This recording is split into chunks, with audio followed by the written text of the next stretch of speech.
This animation will explain the basic principle of AR-15 style rifles, such as the M16.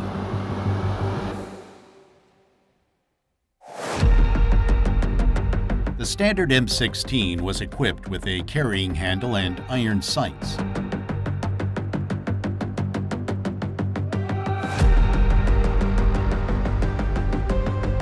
The rear and the front sight could be adjusted with a cartridge to zero the rifle. A low-light level sight system for the M16 was also available. It featured a rear sight with a larger aperture of 7mm and a front sight with radioactive tritium for visible light at night. Newer versions have been equipped with a low-light level system and an elevation knob for better targeting.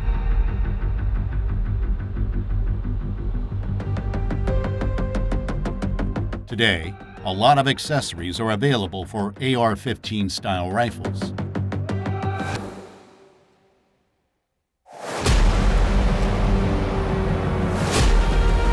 Fluted barrels save weight and dissipate heat easily.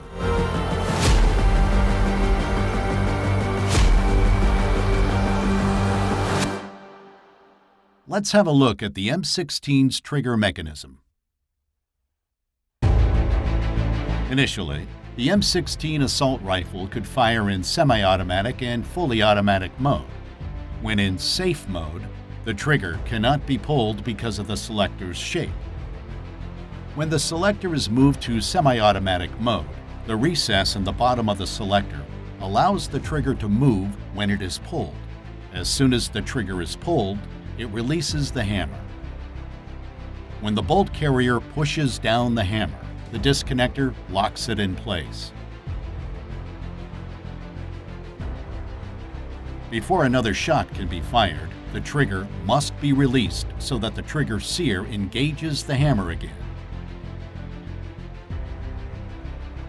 In fully automatic mode, the trigger can move freely, whereas the disconnector stays at its position.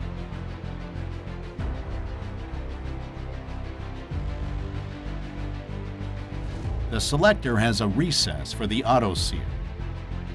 The auto sear catches the hammer when the bolt carrier moves backwards.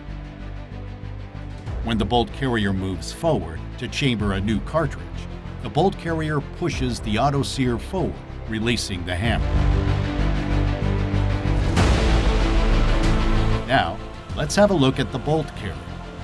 The bolt carrier houses the bolt that has several locking lugs, which are also called bolt lugs, and a cam pin. When the hammer strikes the firing pin is pushed forward. The firing pin hits the bottom of the cartridge, which consists of the case, the propellant, the bullet, and the primer. The case of the cartridge is filled with the propellant. At the bottom of the case is the primer. The primer holds the priming mixture. When the rifle's firing pin strikes the primer cap, the priming mixture explodes, resulting in the ignition of the propellant.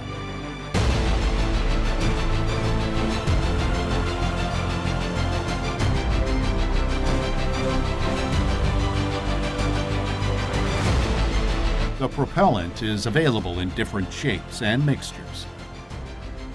It is usually smokeless powder that reaches temperatures above 2,000 degrees Celsius.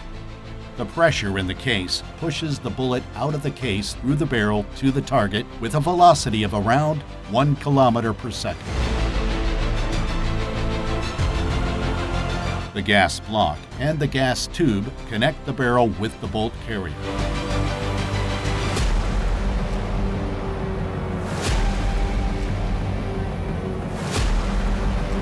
Pressure provided by the propellant is transmitted to the bolt carrier. Consequently, it is pushed back. The bolt is unlocked and moved backwards by the bolt carrier by means of the cam pin. The extractor removes the spent case from the chamber, while the spring-loaded ejector ejects it.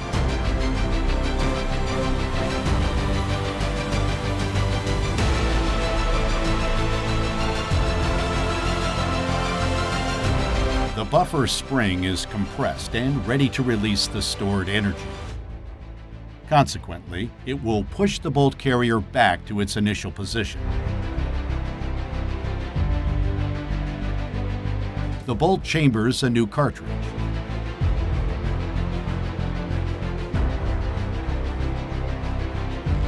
When the cartridge is fully seated in the chamber, the bolt is locked through the rotation. Let's see it again from another perspective. The bolt pushes the cartridge into the chamber. When the bolt cannot move any further, the bolt carrier rotates the bolt through the cam pin. That way, the firearm can withstand the high pressure created by the propellant when the gun is fired.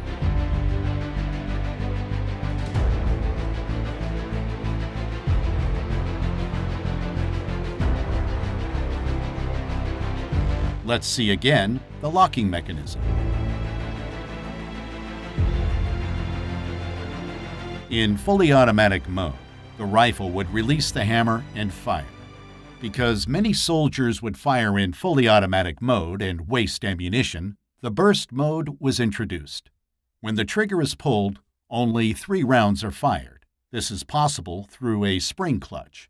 The diameter of the spring clutch gets smaller or larger according to the direction of the force. So, when the trigger is pulled, the hammer strikes the firing pin. When the hammer is pushed back by the bolt carrier, the disconnector cam rotates thanks to the spring clutch. This is done 3 times until the burst cam follower reaches the stop notch. Because the stop notch is deeper, the disconnector holds back the hammer. So, the trigger must be released to fire again. Let's see it again from the side view.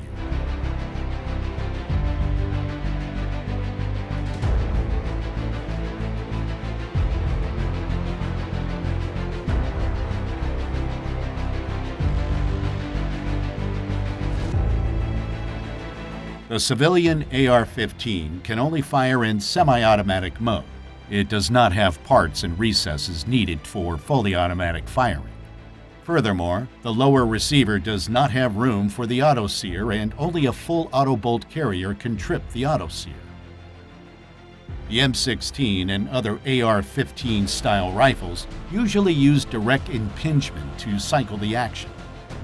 So, when the bolt carrier moves backwards, residue can enter the upper receiver and other parts. This gunshot residue can become a big problem when the rifle is not cleaned regularly. Let's have a look at the upper receiver.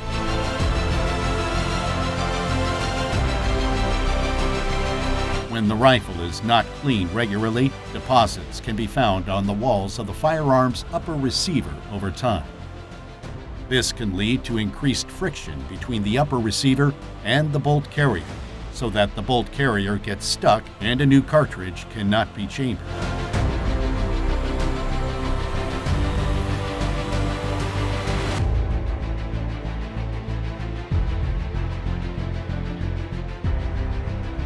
Here, the forward assist can help. Pushing the forward assist plunger will move the bolt carrier forward, thanks to the notches. This can be done until the bolt is locked and the rifle is ready to fire.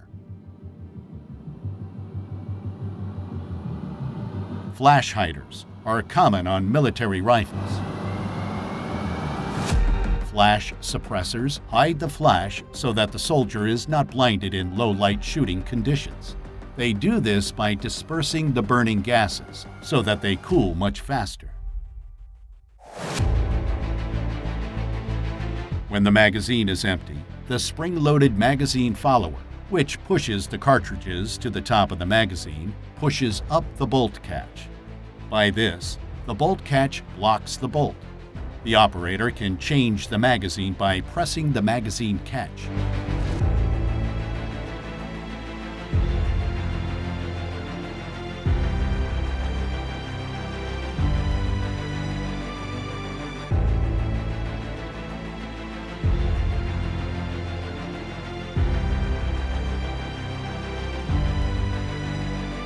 Pushing the bolt catch will release the bolt.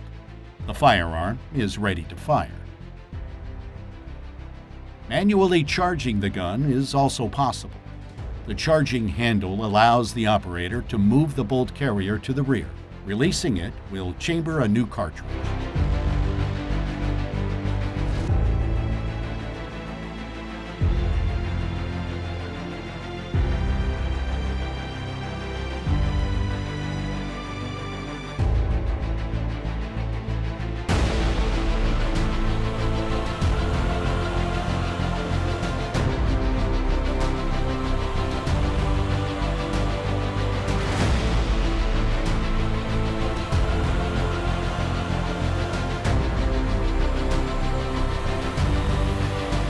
Subscribe now and never miss a new animation.